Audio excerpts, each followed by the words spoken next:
Hello and welcome back to Searching for Service. I'm your host, Kelly Kirk. And I'm Joe Kirk. Before we dive into our guests today, Joe's going to remind us of our show's purpose. Our show's purpose is to unite people that are inspired to serve through amazing stories of service. And we get to do that with great guests, great organizations, and Rotary at its core.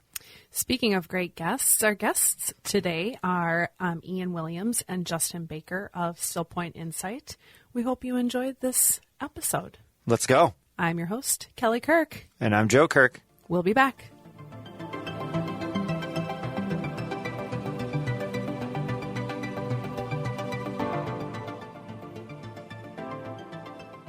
Rotary is a place for all community-minded people who want to serve their areas with the support of an international organization. Join Rotary to find service. Join Rotary to find inclusion. Join Rotary to find leadership. Join Rotary to find fun. Join Rotary to find friendship. Join Rotary to find a better version of the world. Find a Rotary Club near you at Rotary.org and click on Club Finder. There is a club out there for everyone. Find your fit with Rotary. Rotary.org. Show off your Rotary Club spirit with Russell Hampton Company. They're the world's largest provider of licensed Rotary items. They make everything like hats, jackets, shirts, banners, and more. Russell Hampton Company is a fourth-generation family-owned and operated business founded in 1920 by a member of the first-ever Rotary Club in Chicago, Club Number 1. When you call Russell Hampton Company, you get more than just a company. You get a fellow Rotarian-owned business who's there to help. No matter if you're ordering for your entire club or just yourself, no order is too big or too small. Not sure what your club needs? Their team members can help and customize just about anything. They live by the Rotary 4-way test. They also give 10% of all purchases back to Rotary to support Rotary's global work. So remember, Russell Hampton Company is your one-stop shop for all things Rotary. Learn more at bestclubsupplies.com. That's bestclubsupplies.com. Russell Hampton Company, Rotarians serving Rotarians. Are you ready to make a difference in your community? Rotary is a great place to get involved in your community and meet passionate groups of people, as well as individuals dedicated to service and fellowship. At Rotary, we believe in the power of teamwork to bring positive change. As a member, you will have the opportunity to participate in exciting projects that address local and global challenges. From supporting educational initiatives to environmental conservation, we tackle it all. Joining a Rotary Club means becoming part of a diverse family of individuals who share a passion for giving back and having fun while making positive impact. With projects and events that enrich your community, there's something for everyone, from local initiatives to international collaborations. It doesn't matter what culture or country you come from. What matters is that you want to belong to a group that strengthens communities and creates lasting change. There's a place for everyone at Rotary, regardless of age or background. Learn more by searching for a Rotary Club in your community and visiting. Together, let's make a difference. Rotary, people of action. Hello and welcome back to Searching for Service, brought to you by Rotary District 5950. I'm your host, Kelly Kirk. And I'm Joe Kirk. Before we share who our guests are today, Joe's going to remind us of our show's sponsor. Yeah, our show's sponsor is Russell Hampton. Thank you so much for supporting the show. We couldn't do it without you. And Russell Hampton's the largest printer for Rotary. They do everything. It's pretty amazing. I see their stuff all over the place now. Like, it's really funny now that I see it. It's like the reticular activating system has been triggered, and I see it everywhere. So if you're looking for printing services, think of Russell Hampton. They're amazing. They've got some amazing stuff. So thank you. That was wonderful. Thank you. So in studio today, we have guests. It's always nice to have individuals come in to visit us. It's kind of rejuvenating. We have our CEO of Still Point Insight, Ian Wiliams, and his right-hand man, Justin Baker, the CMO of Still Point Insight. Welcome, guys. Thanks for having us. We're happy to have you, and I think that this does call for a little bit of background on how we met, and so we met him out in the parking lot. And we just say, "Hey, you want to come on? Hey, we need a guest. Come on in." No, actually, we met you guys through our Rotary meeting. You guys were one of the presenters there and presented on Still Point Insight, and we got some briefing on that, and a lot of briefing on Justin and his background too. So it was nice. It was really cool to hear. Well, not only thanks for speaking at the meeting, it was great, but just to hear a lot about the organization, the inspiration for how it started, what you're doing, why you're doing it. It's really, really, really great. So why don't we just start with that? Like, for our listeners that weren't at the meeting, sorry, you can be. You can join Rotary anytime. Is just kind of give us a quick little rundown of the organization that you guys are a part of and what it's all about. You want to take it? I'll take it. Go for it. So the organization itself, SPI, we are trying to help do-gooders do more good. That's the very short version. We are organizational consultants, if you want to use the boring term. But Ian and I, neither of us we are not soil scientists. We are not agricultural experts. We are not forestry experts. We are not atmospheric scientists. We're social scientists. And so the best good we can do in the world is bring our social science to organizations who are doing the most impactful work in the world. And what you heard at Rotary is the root of our social science background. For me, that was a whole decade probably of burnout and restlessness and not being sure of what my purpose was in the world, and my long journey to getting my own act together and finding my own self-awareness and sense of purpose was the seed of being able to do this work in my 30s and then eventually Still Point Insight. Ian, do you want to talk about kind of how you ended up here too? Similar story in terms of personal journey leading to the work. And one of the things that Justin and I connected on very early on in our relationship was the mind-body practices. And so he spent a lot of time at the Rotary meeting talking about his background in Vipassana meditation. My background is a little bit different in terms of how I ended up here, but mind-body was definitely a part of it. So personal story is, professionally I spent about 10 years in primarily youth education, ended up in the nature-based space. Along the way, had my own environmental awakening, which was kind of layered on top of my own personal journey of addiction and now recovery. And through that recovery and self-discovery process, I also found mind-body practices. And then that's where kind of the whole ethos of the company emerged was there's so much work to be done in the world, and there are so many wonderful organizations and individuals doing that work. We just look at ourselves as this kind of social lubricant to come in and make sure that everything is functioning more effectively, more cohesively, more efficiently, so that they can increase their impact. And we're kind of, operating behind the scenes, so to speak. Do you hear that, Rotary?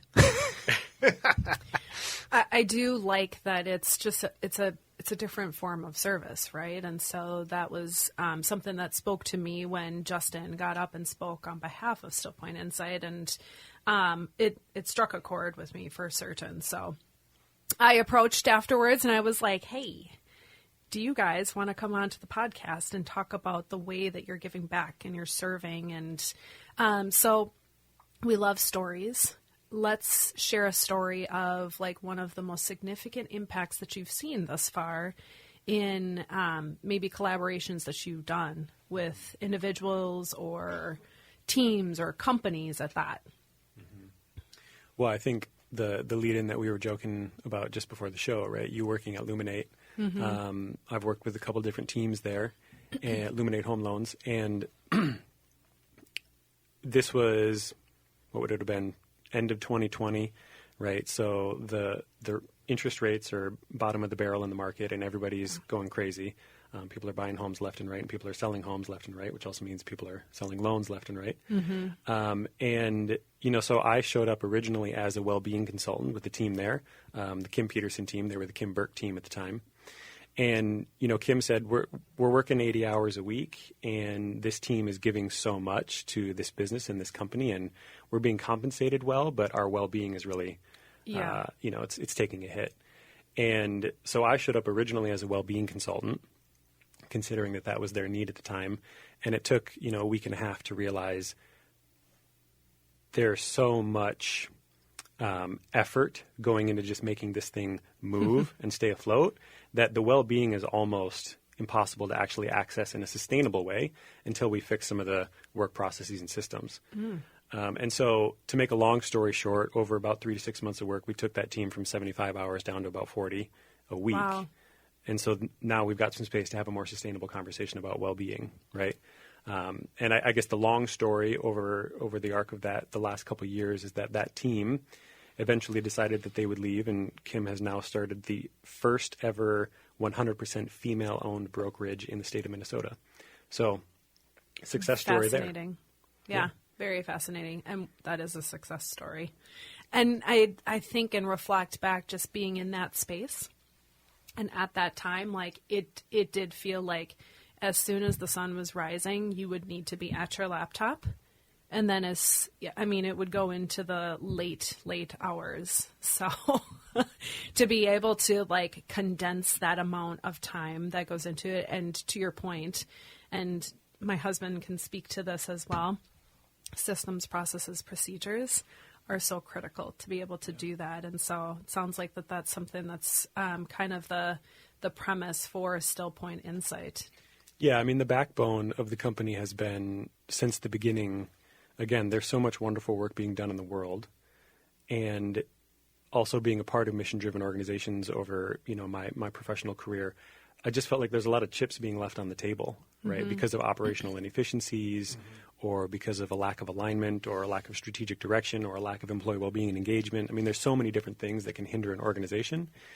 And yet there are, Justin and I obviously love having these conversations. There are simple tactics that any organization can implement to right the ship in rather short order. And, the mission-driven leaders out there who are starting organizations, it's this kind of classic entrepreneurial conundrum of the baker doesn't know how to run a bakery. They started the bakery because they love baking cakes, right? And so how do we give them the skills to run the bakery efficiently so that they can do what they love and everybody else can be, so that work can actually contribute to their well-being in the process.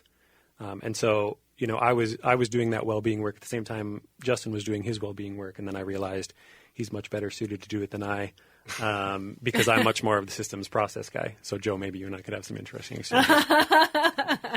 It's interesting, though. You learn to be a systems processes person regardless if you want to or not. I mean, I don't know what your journey looked like, but like I had a similar experience in the last 4 years, right? Like where I went through the same market and had to balance life, and you figure out what's enough. You figure out what's important. You figure out why it's important. You figure out what are the things that fill up your cup, because you can't fill anybody from an empty cup.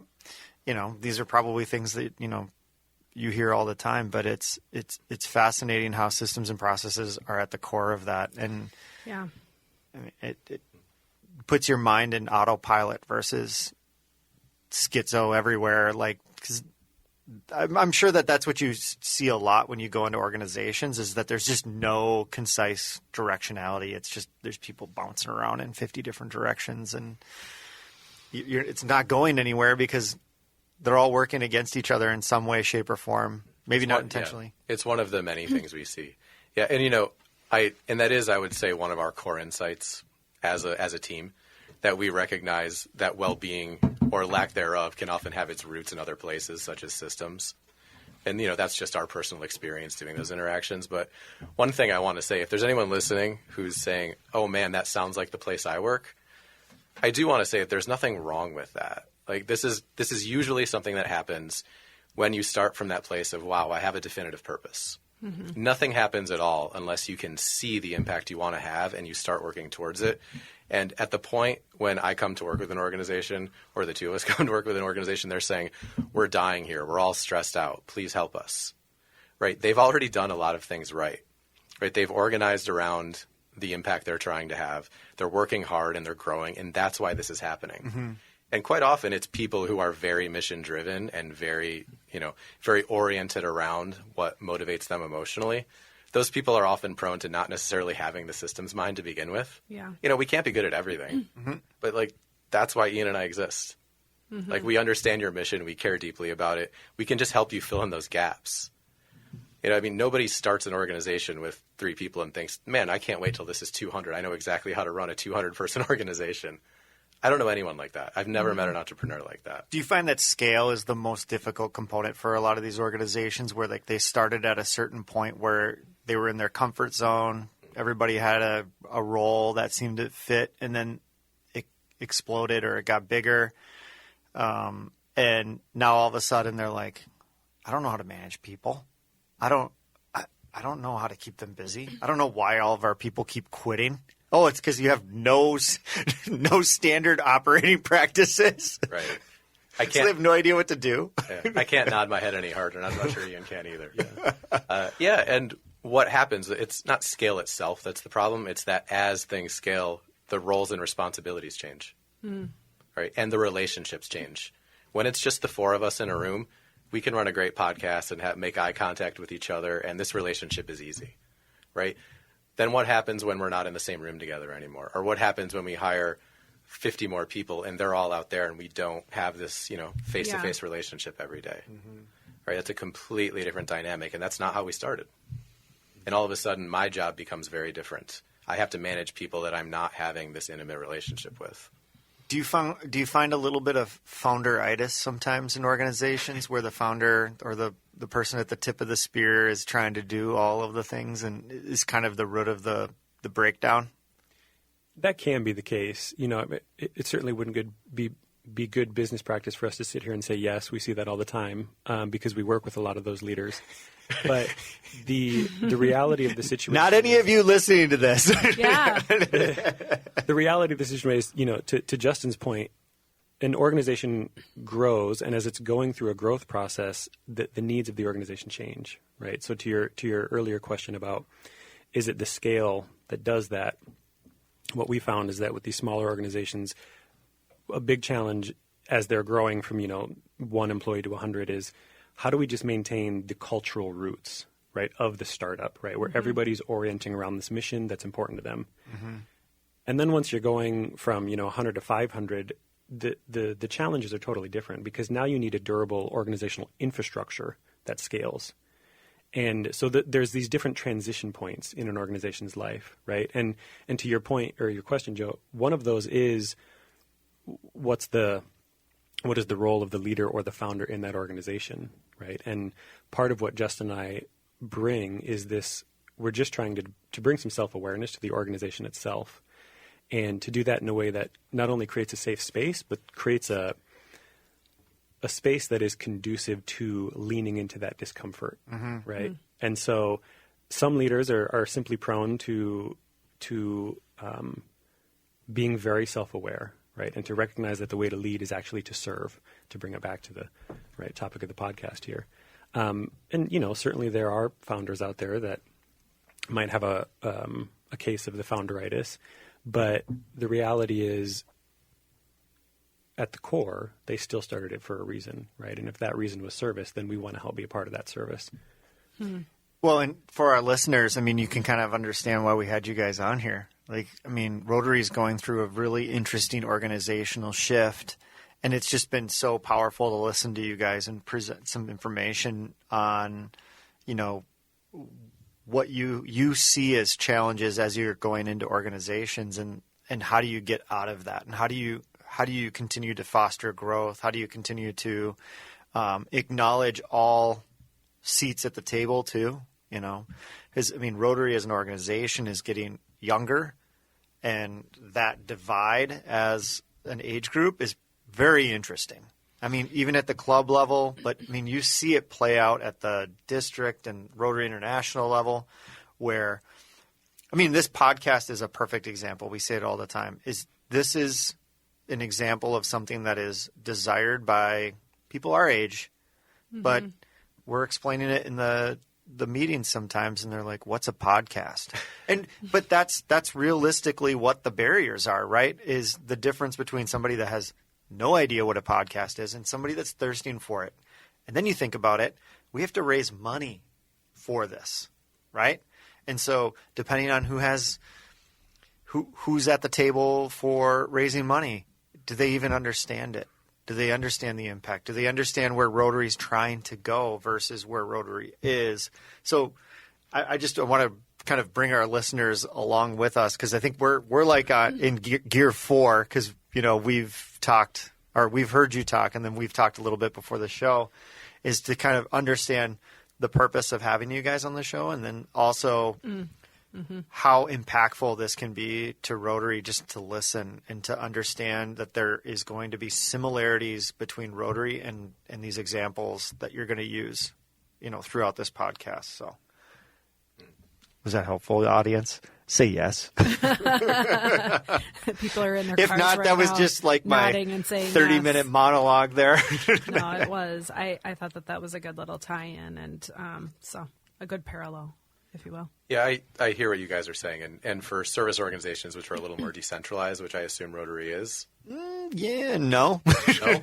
Yes and no. Like it is and it isn't. Like it's very interesting. The structure of Rotary is incredible. Like I guess the best way to put it is things flow down well, flow up could use some work, in my opinion. You know, for those that are listening, you can disagree with me or not, but truly, like it flows from Rotary International and it diffuses down. So when you talk about those structural components of a large organization, they have those. But what's happening is the bottom of that organization is really beginning to change a lot. Yeah. And the way it's made up. I mean, we've changed the functionality of how clubs operate. We've got cause-based clubs, which are completely different than the club that you were in. It's, you know, we have a veterans club. We have a LGBTQ club. We have a global travelers club. And so these people geographically don't matter, but they all like to travel. And so that's how they coordinate. That's how they serve. So all of those dynamics are changing within Rotary, and it's just so fascinating to hear it through your lens, like why that's important to listen to, and how to effectively bridge those gaps too. Yeah, I mean, it sounds like regardless of what all the different little pieces of Rotary are doing, they're all working toward a mission. Yeah, and so again, you have a lot of people who care about what they're doing, but like, what are the structures that are going to allow those pieces to coordinate effectively toward that purpose, to channel their energy? And yeah, from the sound of things, that's not necessarily an easy task. An organization that's as wide-ranging and you know, global. I mean, my understanding is it's a huge global organization at this point. Yes, it's the largest service organization in the world. Yes. Okay. So what I read was true. Yes. Yeah, and that was actually the reason I brought that Vipassana example to Rotary, because I mean, in addition to telling my own story of, you know, the impact of self-awareness and how that turned me into a person of service, I also thought, as I went through my own training, like what a fascinating organization this is, and how that mission is distilled. I mean, like I said, the mastermind behind the whole thing has been dead for over 10 years. Yeah. And that organization just keeps humming along. And that mission remains incredibly pure because of how they have structured it. And no other organization could probably organize itself in that way.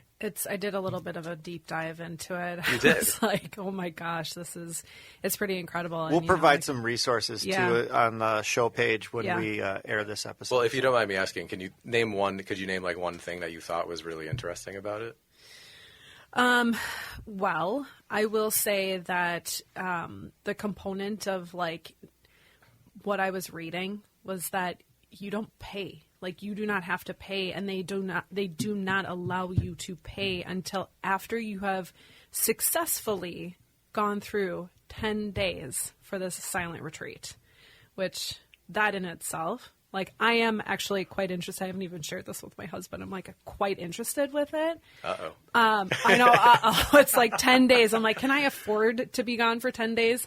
You can. For my well-being, yes. I would recommend 12, honestly. With the right systems, in place, you can be gone for 10 days. Yeah. There you go. I like that tie, Eddie. That's good. Yes. But, you know, just back to that, and you don't even have to. You don't even have to make a contribution.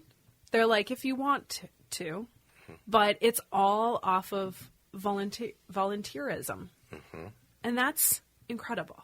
It's absolutely incredible. Like, out of the goodness of people's hearts, They are going, I'm going to be here for 10 days. I'm going to be in support of this.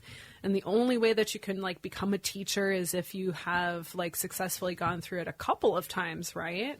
Mm-hmm. Yeah. And how you become a teacher is even wilder, because I was actually, and this is not like publicly posted on their website. I actually asked, I was carpooling to a center in Illinois with a more senior service team person, a server.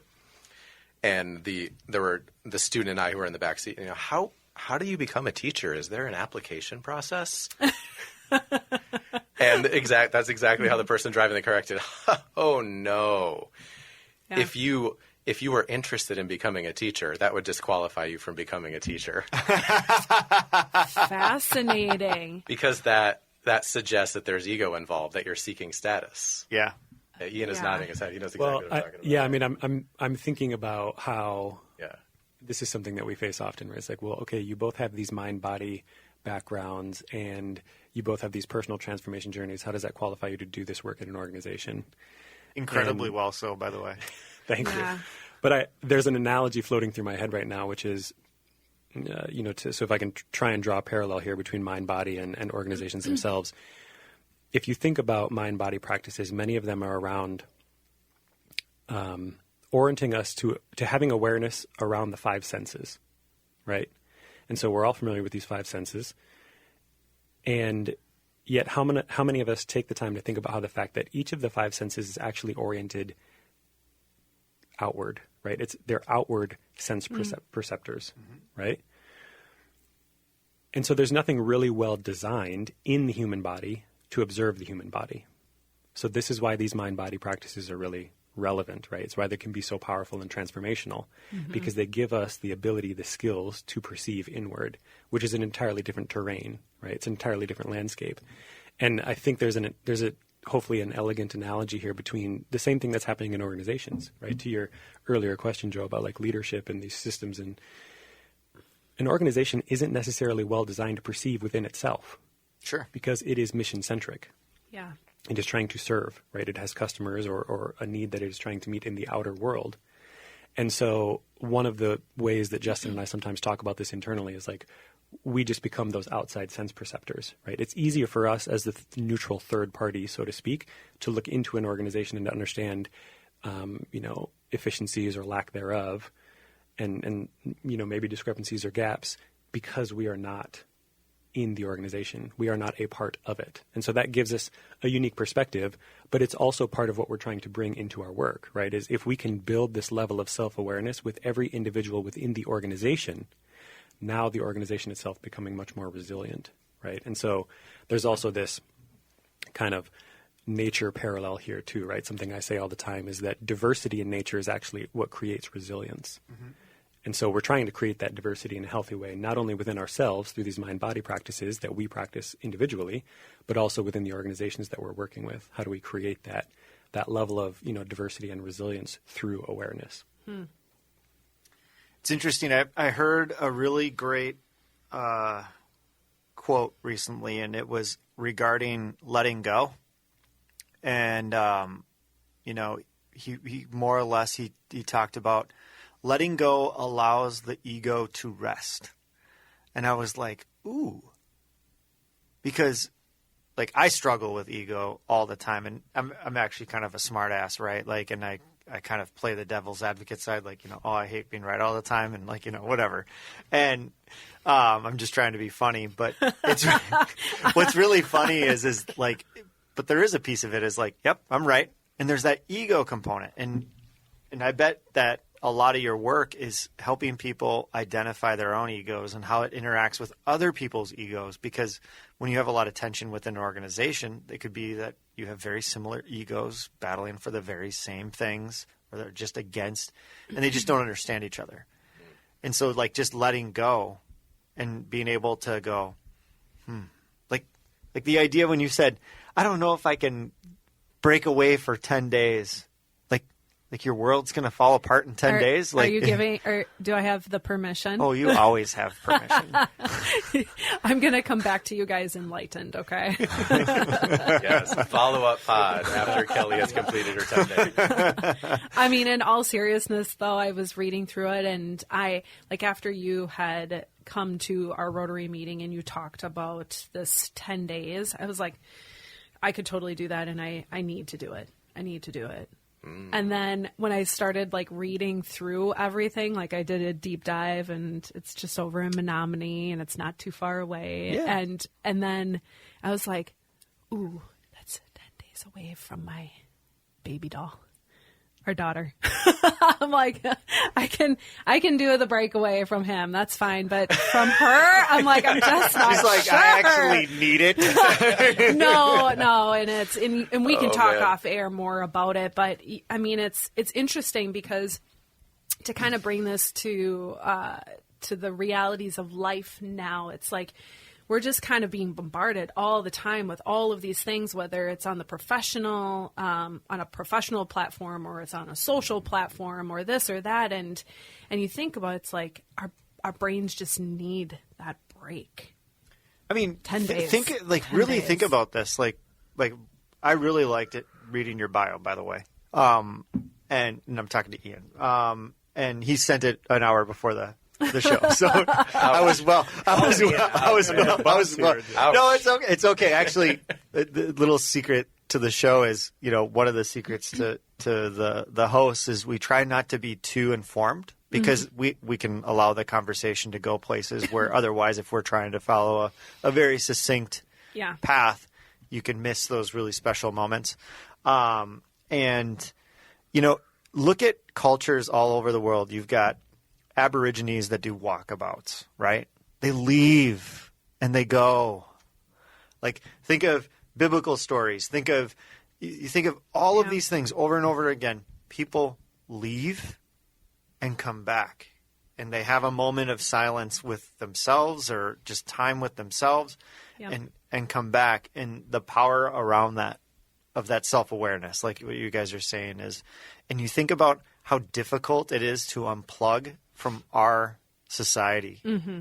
Either it's, I can't miss a day of school. I can't miss a sports event. I can't miss a day of my child. I can't miss work, or this appointment or that appointment. And we convince ourselves that, we're at the mercy of everything else, when the reality is until you figure that out, you will be at the mercy of all of that.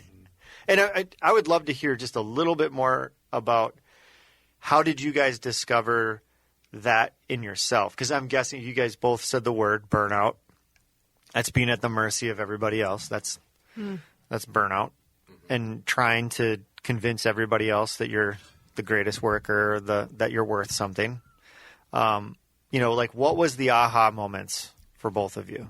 All right, if I can clarify your question, do you mean the aha moment that led each of us to realize, oh man, we need to do something? Maybe you're rock bottom. Let's do that. Is that kind of what you were getting at? Well, okay. I don't know where I was going. I think that's where we go. You want to take it first? No, you don't. Okay. We call that dead air in the business. I'm actually really interested to hear Justin's rock bottom moment. I will do the parts that are safe for radio. Sounds good. So you heard one of the stories at the Rotary meeting where I was very burned out in my advertising career, and I thought, I need a new job. And then I walked into what was really a great interview situation. And when the person I was sitting in front of told me, hey, this job is a great fit, it's going to be a lot like your current job. And I got so nauseous, I almost lost it on this poor man's desk. I did not, but I bombed the interview, and I realized I cannot be in advertising. And that state of ill-ease and restlessness and not feeling well really persisted for about 3 years. I quit advertising, and then I moved to Chicago, and I was coaching tennis and freelance writing for a while. But that feeling wasn't going away. And then it was actually right when I moved to the Twin Cities, there was a bunch of things that happened in a very short period of time. My very good friend from college and my roommate developed a pretty serious mental illness, and I was living with him, and it was really wearing on me. And then a really close friend of mine had his fiance die suddenly. Wow. And then I was, like really walking side by side with him through that funeral. Oh. And that was really rough. And then Robin, I hope you're not listening. She went through a really rough divorce. And, she's my closest family member. And I like flew down to where she lived and was like walking through her with that. And what struck me was none of these things were happening directly to me. These were just like loved ones in my life. And I became like so overwhelmed emotionally that I couldn't cope. I was having trouble sleeping. I was totally restless. I couldn't focus at work. Yeah, your cup was empty. It was empty, and I always felt like I had coping mechanisms in my life. I was an active person. I felt like I had ways of dealing with whatever stress there was, but I was like, my coping mechanisms aren't working anymore. I feel completely fried and zapped out. I feel totally restless and directionless in my life, and I went on a mental health campaign. And I tried getting a therapist, and I tried going to 12-step meetings because I am from a long line of male alcoholics, although I was fortunate not to actually become an addict myself. So I went to, I think it's Al-Anon when you're family of an addict. Yep. Yeah. Yep, so I went to some Al-Anon meetings. And then, as I mentioned in the talk, the girl I was dating said, hey, you should try this Vipassana 10-day thing. And I'd heard of it because I had an uncle who had done it a million years ago who was an aging hippie. He's a good man. Love it. He's not living in a van anywhere. He's a lawyer, but there you go. You can't throw the baby out with the bathwater. I mean, there's something to that, but right? He was one of those guys who went to India when he was in his 20s in the 1970s. And I tried all of those things, and the 10-day was what changed my life. That was the walkabout. That was the letting go. That was the window I needed into my internal world that I had not had until that point in my life. A moment of filling your cup. Well, you're just witness it. pushing me seeing closer the cup, to at that. least. Justin. Yeah, it's no one teaches us. I mean, maybe if you're not, I don't know, raised as an athlete in American male culture, but nobody ever taught me how to gaze inward and understand anything that was happening inside of me. Just be tough and figure it out. Exactly. Be there for other people. Sure. Yeah. Fight harder. Be tougher. Yeah. Shove it Suck down. less. Yeah. Suck less. Well, Ian, we want to ensure that you've got enough time to share your Yeah, he seated your the ground there. rock He bottom. asked for it. Yeah, no, that was a great question. Thanks for that. I've never asked that question to Justin, so it's always wonderful to grow closer. That was the PG version. As we I'll go give you the this real one. Yeah, that's it. The off-air conversation. We have plenty of those. I would say that my rock bottom moment was also, one of the highest moments of my life. I've told this story on a number of podcasts before, but I mentioned earlier in the podcast I have an addiction and recovery story. So at this time in my life, it's 2013. I'm about 10 years into my addiction journey, which lasted about 12 total. And I had this beautiful American Staffordshire Terrier pit bull, and she was the love of my life. And she was in my life for about 4 or 5 years. And she had her own mental health issues. And so as a family, we made a very difficult decision to put her down early. She was probably, we think, about 6 when we let her go. And that was on December 30th of 2013. And a couple days later, I was laying in bed awake, staring at the ceiling in the middle of the night, and she came back to visit me. She poked her nose into the room, hopped up on the bed next to me. I could see her, and I could hear her, but she didn't make an imprint on the mattress. She curled up next to me, and she let out this sigh that she always let out when she goes to bed. And I rolled over, and I fell asleep instantly. And the next morning, I woke up, and I was journaling as a way to process my emotions at this time in life. And I started writing about the experience as if it were a dream. And I realized during that writing session that I was actually awake when this happened. And it was this completely profound, unexplainable, mystical experience. And it was a great thing that I was home alone. I've never had an ugly cry like that before, nor have I ever had one like that since. But that I'm was... trying not to get emotional right now. Yeah, actually. it's still an emotional story for me to tell. But that was the turning point for me, right? Because it was not only within the context of where I was at in life at the time, which is so frustrated with my behaviors and myself, and knowing that I wanted to change so deeply and just feeling like I had zero skills to do it. But then to have this mystical experience that completely shattered my perception of reality right? I mean, it just blew the door off the hinges. And I knew in that moment, okay, all of this spiritual stuff is real, right? There is something beyond the veil. And, you know, at the time, as a naive young buck that I was like, I'm going to go figure this out. And so that week I went to my first yoga class. And then a couple months later, I started sitting meditation. And then a couple months after that, Qigong, and then Tai Chi and martial arts. And it just became the snowball effect. But that was really the catalyst moment for me, which was, you know, the turning point, which also really marked the beginning of a deep journey inward. You know, you made a comment earlier that I kind of went, really? Like, because you get questions sometimes like, what makes you qualified?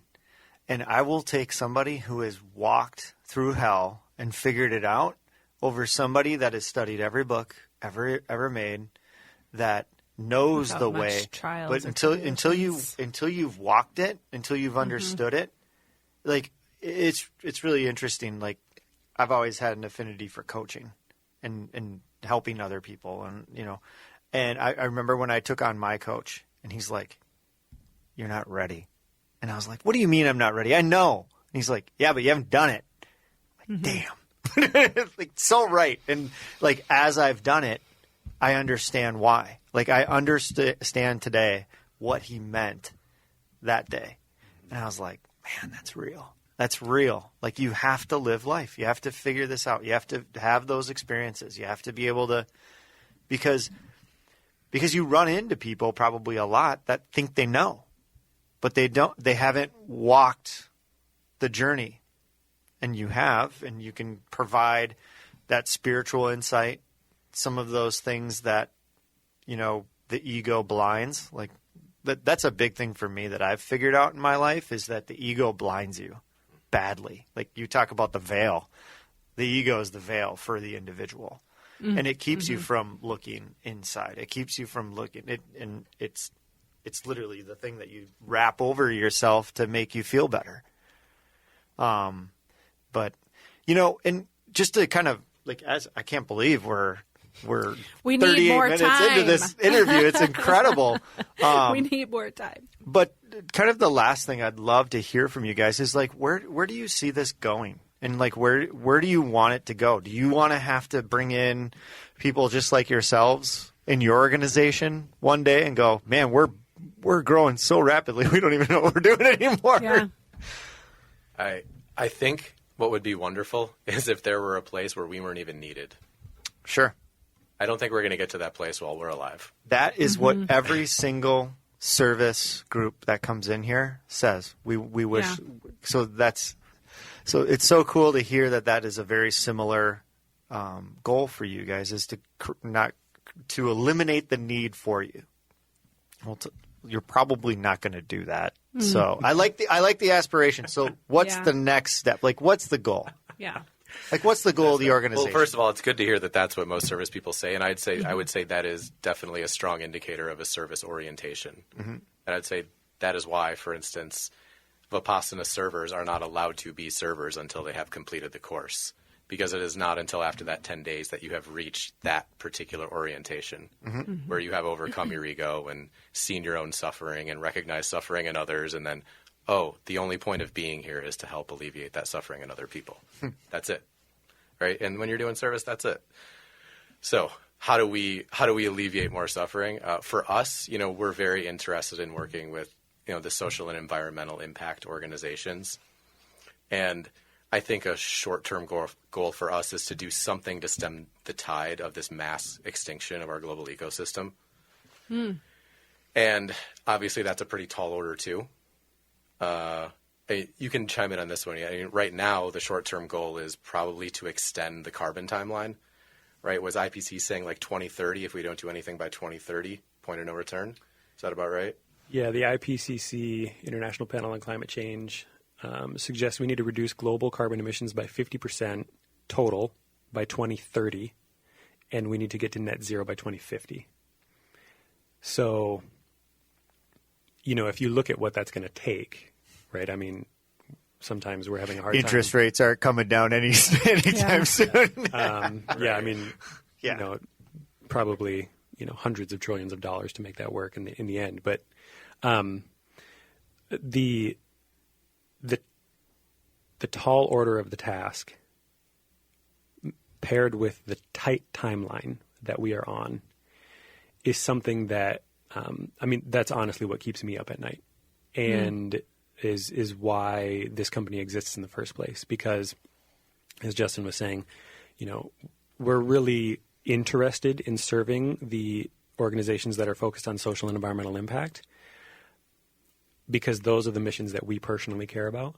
But we're not necessarily, as he started off the podcast, like, we're not specialists. We ourselves are generalists, and we're kind of agnostic to the solutions. We just know that there's a huge pie of problems to be solved, and we want to be a part of doing what we can to solve those problems. And so, to answer your question a little bit more directly myself, Joe, like, what we're trying to do is build the premier resource for mission-driven organizations.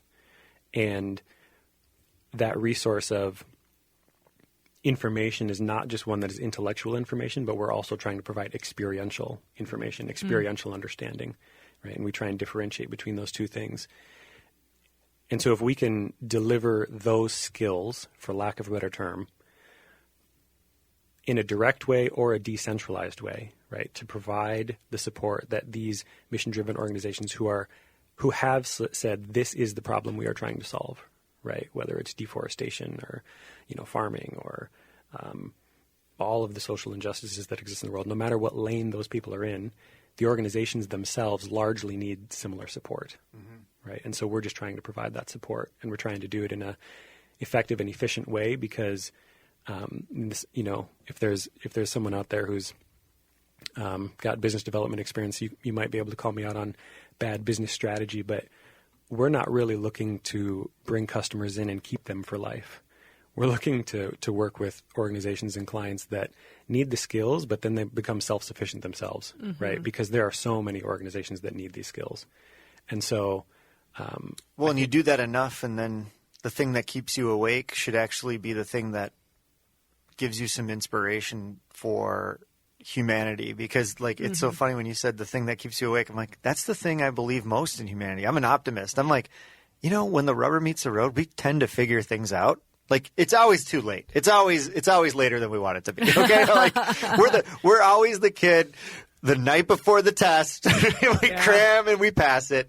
So it's never on the timeline like what you're talking about, where you're like, it'd be great if we just didn't have to deal with this at all. You're right. We'll do the right thing when we've exhausted all the other options. Correct. Yeah. And to notice the eye roll. It's like to root this in the Vipassana, which is how this all started, right? Justin's talk about Vipassana.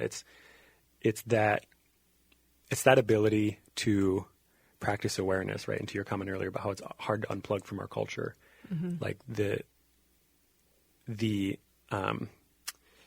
convenience and the entertainment are not inherently bad themselves. I personally, I think Justin and I might have different views on ego. I think it gets a bad rap. But what they do is they don't provide the space for us to really ask these deeper questions, right? To really lean in and go to the depths within ourselves, within society, right? Environmentally. And that, in the end, will be our demise if we can't figure it out. And so the opportunity to do this work as individuals, right? And to serve other individuals that are doing this work. I mean, you heard what keeps me up at night, but it's also, this is what gets me out of bed in the morning, like you said.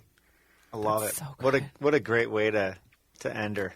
That was a good mic drop moment. I wish we didn't have to tap out on this one, because we could go for hours and hours. But truly, guys, thank you for coming in on a whim too. I know that I kind of approached you afterwards, and you're like, "Wait, what? Oh, sure. Well, we can come on the show. That's fine." So I thank you greatly for coming on and speaking your voices regarding Still Point Insight and your stories as well. It's great. I'm your host, Kelly Kirk. And I'm Joe Kirk. We'll be back.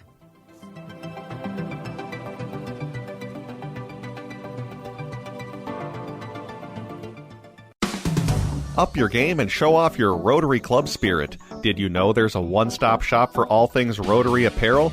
Russell Hampton Company is the world's largest provider of licensed Rotary branded merchandise. From apparel like hats, jackets, and shirts to banners, tents, and awards, they have it all. And most things are customizable. And they can handle orders of all sizes. Russell Hampton Company also has deep connections to Rotary. In 1920, the company founder was part of Rotary Club No. 1 in downtown Chicago. Russell Hampton Company models their business on the Rotary four-way test and gives back 10% of all purchases to Rotary, supporting its global work. So the next time you and your club are out on a service project, arrive with the right swag from Russell Hampton Company to promote your club and Rotary. Even non-Rotarians will want some of your cool hats, shirts, and jackets. Learn more at bestclubsupplies.com. That's bestclubsupplies.com.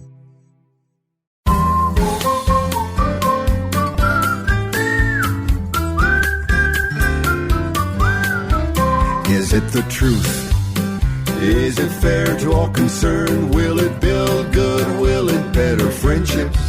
Will it be beneficial to all concerned? When we pay it forward, it will be returned. Join Rotary to serve your community and the world with honesty, fairness, and goodwill. Our four-way test guides our actions every day. Is it the truth? Is it fair to all concerned? Will it build goodwill and better friendships? Will it be beneficial to all concerned? These values underpin our commitment to making a positive impact on the world. Learn more about your local Rotary Club and stop searching and start serving. And the song you're hearing right now was performed by the Rotary Club of Saskatoon, Natuna in Canada. When we pay it forward, it will be returned. For decades, eradicating polio worldwide has been Rotary's cornerstone cause. We are incredibly close to ridding the globe of this virus, but we need everyone's help to get us to the goal. World Polio Day is October 24th. Please consider making a new donation to Polio Plus or increasing your already generous giving. Go to endpolio.org to be a part of this historical eradication of polio. You will help get vaccinations to the most remote parts of our world and help fulfill a promise we made to end polio now. 2 drops and it stops. Hello and welcome back to Searching for Service, brought to you by Rotary District 5950. I'm your host, Kelly Kirk. And I'm Joe Kirk. It was a really nice interview. It was great. It's always nice to have something a little bit that's integrated into Rotary a little different. So, they presented at one of the meetings and, this is the type of speaker that you can expect in different types of things. So. Yeah. And what I appreciate cool about their company, Still Point Insight, is that they have what they're integrating is the concept of work-life balance, right? And so they're literally sitting back in their chairs going... Efficiency, like the systems, the processes, and the procedures to aim towards having more of that work-life balance. And, you think about how our culture is, especially here in the States. I think it's simple. Typically, people that don't have good time management skills have a lot of inefficiency in their business. So if you want more time for other things, create efficiency in your business. Yeah. Well, we hope you enjoyed this episode. I'm your host, Kelly Kirk. And I'm Joe Kirk. It's time to stop searching and start serving. See you next time. Bye.